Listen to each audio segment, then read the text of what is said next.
Hollywood, any kind of large scale production industry, production is going to have to downsize. Because costs are just far too high for what the current audience is rewarding it with.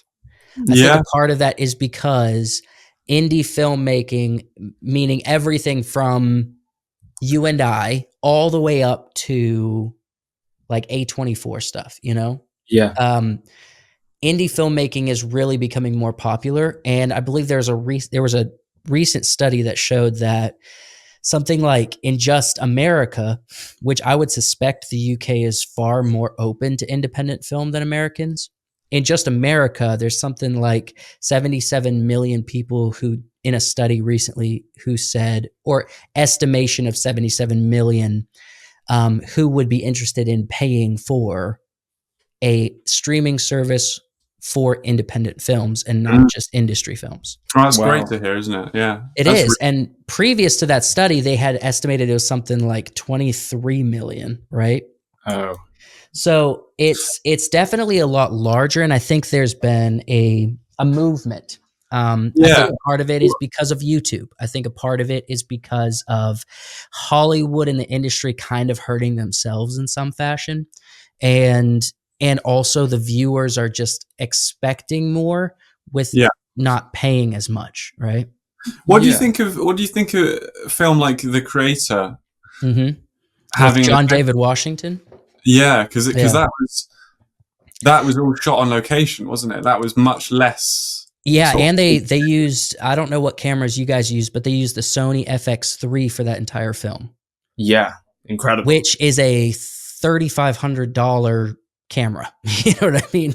Yeah. It's nothing like a Red or an Ari that we're talking about tens of thousands of dollars. This is a consumer camera, like a camera that if you have $3,000, you can go get a used one and use it. And it's the same quality as a Hollywood film.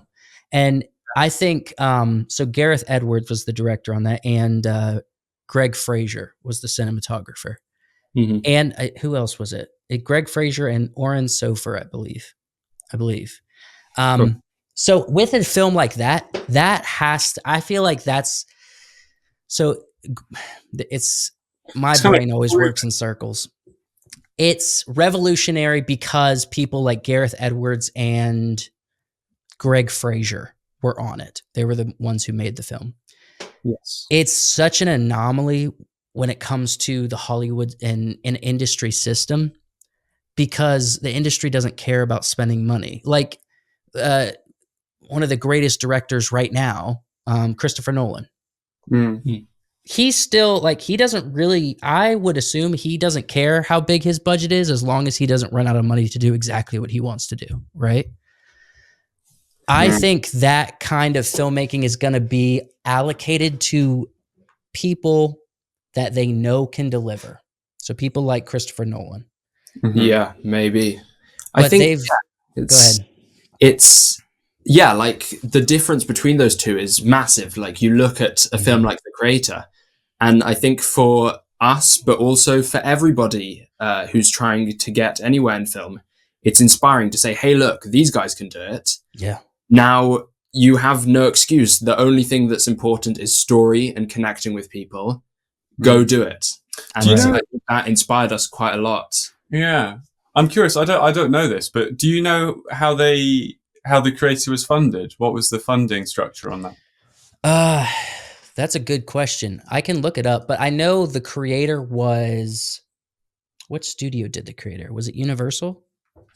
So it was a studio film, but it was just shot in a really different way. I don't know how it was funded. I do know that originally, I don't know which one of them it was, but either the cinematographer or the director went to all of these places like Indonesia with just their handheld mirrorless camera and almost filmed a pilot of shots. I think you can still find it online. Yeah. But almost as a concept pilot for the whole film. And barely any crew, right? Yeah. So it was a 20th Century Studios film. Right. The budget, so the film grossed 104 million. And let me see does it say what the budget was? I believe the budget was something like 80, possibly. Yeah.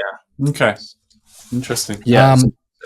But yeah, I think the creator is a good example because it's like one of the most industry indie style films that's been done recently. Yeah. sure. Yeah. And a part of that is not necessarily, I don't think a part of that is because they had to. It's more because the creators are interested in that. And that goes back to what we were discussing with, I think the industry is becoming more independent in a lot of ways. A24 was like a pretty not like back, they started in like 2012. So just barely a decade old. And they've made some of the biggest films the past year.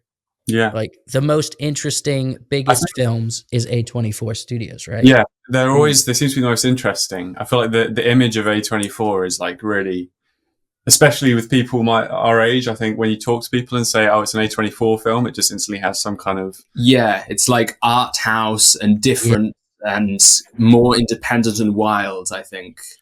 Exactly. Maybe that's because of the fact that it's a different kind of production or a more wild production than regular. And I think Hollywood is still like, I think it's like the principle, a large ship is hard to turn fast, you know? And I think the studio setting is so used to like the days of Spielberg and Star Wars and these high budget films with truly creative individuals, truly like impactful artists that were making these movies for the studios. And as of late, I have not seen as many high caliber creators coming out of the studios. Yeah. And it's dropped in quality in a big way. And independent, not across the board, but in a large way, independent / lower budget projects are kind of filling that hole, you know? One thing that I found amazing, like recently, is I don't know if you've heard of the new film Red One. I have heard of it. I have not seen it.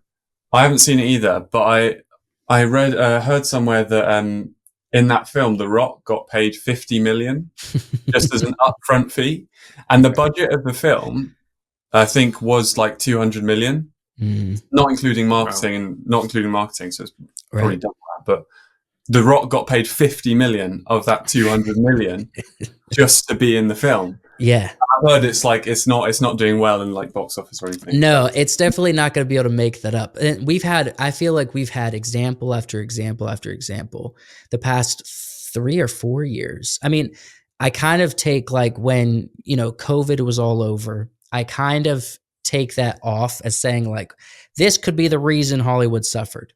Post that, where movies are kind of back, we've just seen a fall off of quality. But not a fall off of budget.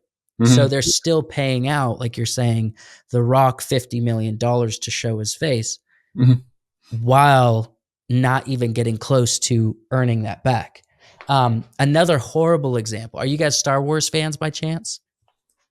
I can't say that I am, but I have watched a few. I'll say that.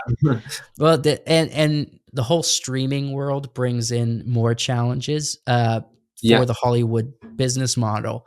But The Acolyte was a Star Wars show that came out this year. That thing, if you include marketing, is reportedly sitting at $300 million. Wow. And there was 8 episodes, and each episode was only 25 minutes long. So it's not even like a full hour long episodes. Like we see from HBO, right?